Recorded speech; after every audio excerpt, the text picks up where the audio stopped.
खुद तैयारी 35 लड़ाकू विमान। ट्रंप भारत को F-35 अत्याधुनिक लड़ाकू विमान है और ये अमेरिका की सबसे बड़ी ताकत है। ट्रंप ये लड़ाकू विमान भारत को देने पर राजी हो गए हैं। ये भारत की ताकत बढ़ाएगा और दुश्मनों की रूह कपाएगा। ये वो F-35 लड़ाकू विमान है। इस विमान की आप खुद तैयारी देखकर आपको अंदाजा होगा ये विमान है क्या, लड़ाकू विमान। आइए मैं आपको बताऊं इसकी खासियत क्या है। ये पहला गिफ्ट है जो प्रधानमंत्री नरेंद्र मोदी अमेरिका से भारत के लिए लाएंगे। मोदी से मुलाकात के बाद ट्रंप ने ऐलान किया है घातक F-35 लड़ाकू विमान भारत को देगा अमेरिका। 2025 से भारत को सैन्य उपकरणों की बिक्री बढ़ जाएगी।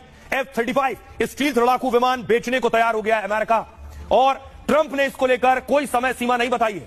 कई अरब डॉलर तक सैन्य बिक्री बढ़ाने का प्रस्ताव है। F-35 लड़ाकू विमान 5th जनरेशन का विमान है। ये 2015 से ये अमेरिकी वायुसेना का अहम हिस्सा है। दुश्मन के रडार की पकड़ में ये नहीं आता है, पहली खासियत। 2800 किलोमीटर की दूरी तय करता है एक बार में।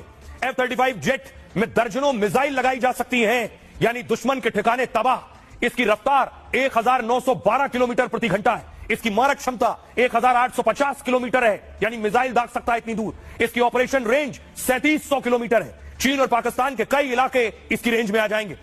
50,000 फीट की ऊंचाई तक ये उड़ान भर सकता है। लंबी दूरी की घातक मिसाइल भी ले जा सकता है और 70,000 किलो वजन के साथ उड़ान भरने में सक्षम है। अमेरिका का सबसे महंगा विमान है F-35। F-35 फाइटर प्लेन की कीमत है 715 करोड़ रुपए। इसे लॉकहीड मार्टिन ने डेवलप किया है और भारत के पास लड़ाकू विमान को लेकर रूस से भी प्रस्ताव है। अब ये भारत पर निर्भर करता है कि वो डील किससे करता है।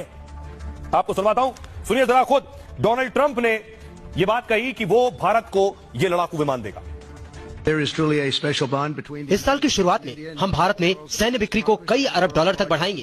हम भारत को F-35 स्टील्थ लड़ाकू विमान प्रदान करने का मार्ग भी प्रशस्त कर रहे हैं। तो ट्रंप भारत को बहुत से हथियार देने की तैयारी में है। यह एक बड़ी डील का हिस्सा है। लेकिन पीएम मोदी और ट्रंप के दरमियान बांग्लादेश को लेकर भी बात हुई। बांग्लादेश के यूनुस बाइडेन के करीबी रहे हैं।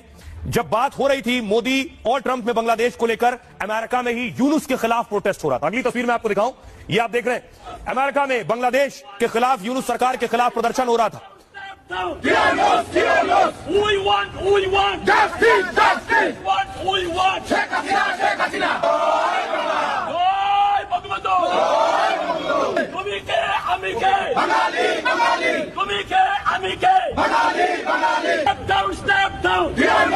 न सिर्फ बांग्लादेश के खिलाफ बल्कि एक हिंदू संत जिसे अरेस्ट किया है, जो जेल में है महीनों से,